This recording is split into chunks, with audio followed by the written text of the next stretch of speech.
สบายดีตอนนี้พวกเรามาฮอดอยู่ที่สวนพัทยาแม่นบ่บอนนี้มีถือว่าเป็นสวนสัตว์อีกอย่างหนึ่งที่ว่าค่อนข้างมีหลายอย่างที่พวกเราจะได้พาทุกท่านเข้าไปชมไปเบิ่งพวกเราคือกลุ่มกุ้มลาเคเนาะกุ้มลาเคแล้วพวกเรา2 คนจะเป็น2 คนแรกที่จะไปก่อตั้งกลุ่มลาแคอยู่ที่เวียงจันทน์เดี๋ยวพวกเราไปติดตามชมว่าสวนสัตว์มีอย่างแน่อันนี้คืออัพใหญ่ของพวกเราอัพใหญ่สาวสวยพี่ดาอายุเยอะแล้วอายุเป็นเพียงตัวเลขสาวสวยโอเคมาร่วมกลุ่มกันนะทุกคนค่ะโอเค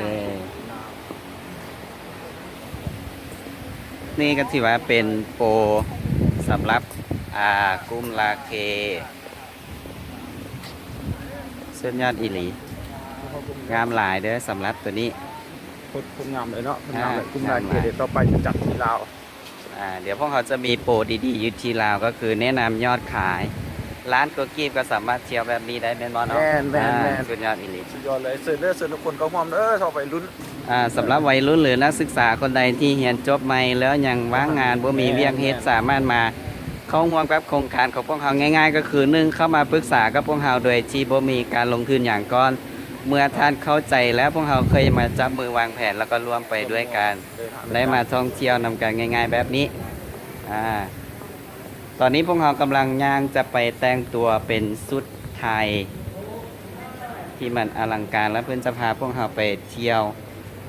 ข้างในว่ามันมีอย่างแน่น่าจะค่อนข้างที่ว่ามันงามอีหลีสุดยอดเป็นสวนไทยพัทยาสุดยอดอีหลี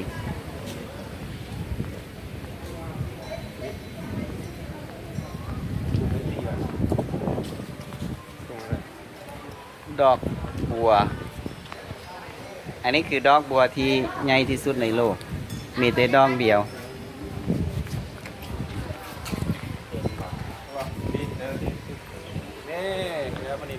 อันนี้คือสาวสวยจากอัตตปือเด้อตัวแทนน้องนางสาวงามประจำปี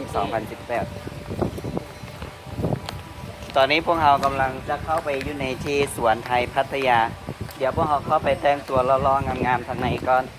แล้วค่อยพาทุกท่านเข้าไปเดินชมมาสวนสัตว์วันนี้มันอลังการและยิ่งใหญ่แบบใดทริปนี้สำหรับวัยรุ่นอย่างเดียวเด้อ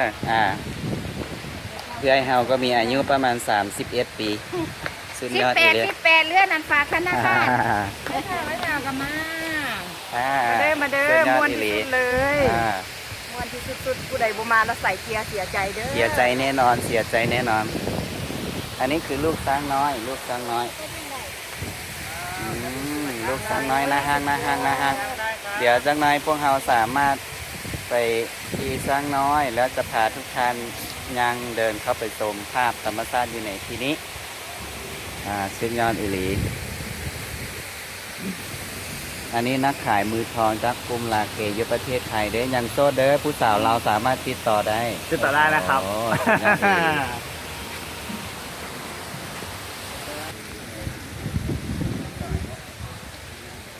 เดี๋ยวนี้พวกเราก็ยังมาห้องแต่งตัวอันนี้คือห้องแต่งตัวเด้อสุดยอดอีหลีตัวหนังสืออาจจะปีนหลวงนั้นแต่ว่าเขาจะเขียนว่าห้องแต่งตัวเดี๋ยวพวกเราเข้าไปชมข้างในว่าเครื่องชุดไทยมันเป็นยังไงน่าจะงามพอสมควรอีหลีนี่ค่ะป้าเจ้า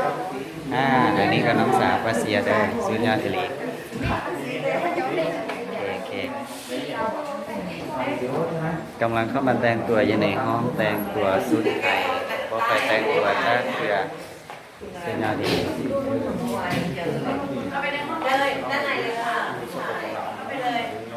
เดี๋ยวแต่งตัวรอๆก็แล้วเคยมาถ่ายวิดีโอพาทุกท่านไปยังชมภาพธรรมชาติอีกครั้งหนึ่งขอเวลาอีก20 นาทีอันนี้คนรอจากแดนไทยยังโซดอยู่เด้อยังโซดได้ผู้สาวเราติดต่อได้